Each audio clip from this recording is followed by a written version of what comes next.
There's going to be new revenue in this next budget. That's one of the questions I was going to ask you. There's going to be. Now, I just don't think there's any question about that.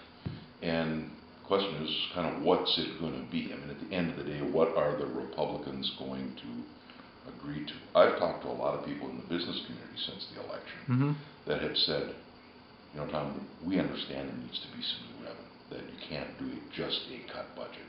Okay. Because you do run the risk of jeopardizing some things that are very important to the business community. Okay. Also. So I think there's a pretty general understanding that there needs to be some revenue part of the mix. You know, the reason that Plenty was able to, he would argue he didn't raise taxes, but I mean, fees went up all over the place by billions of dollars. You know, property taxes are $3 billion a year higher than when he took office.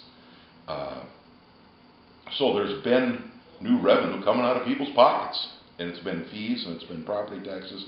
There's going to be new revenue coming out of people's pockets in this budget too. It's just a matter of what it's going to be.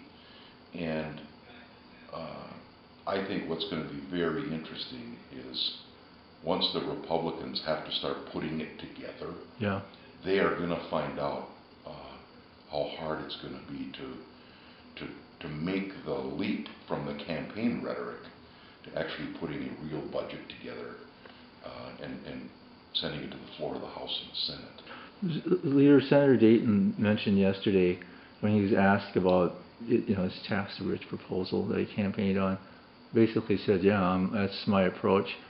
As I remember, I don't think you particularly agreed with that approach. If I'm from the campaign, maybe I'm remembering it correctly. Well, what I consistently said was, it is true that wealthier Minnesotans don't pay the same proportionate share in their income as people that are of middle or lower income. There's no question they don't pay the same percentage.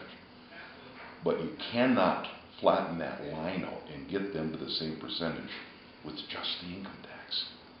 Because the net effective tax, or the tax incidence, the net effective tax rates on population deciles take into effect income taxes, sales taxes, property taxes. They all go in to determine that net effective tax rate. Right. So income is just part of the percentages. So you couldn't get, I'm not sure you could even get income taxes high enough to flatten that line off, because only so much can happen with the property taxes. Right. Only, I mean, a sales tax is a sales tax. People are only going to buy so much stuff. So you just can't, you're never going to get the wealthy of Minnesotans to pay the same rate as somebody in the middle class because of the mix of taxes that go into that calculation. Okay. So that's always been my position. They're never going to pay the same percentage. You can't raise the income tax high enough to ever accomplish that with the income tax by itself. And there are not enough wealthy Minnesotans to solve this problem. Everyone's going to have to participate.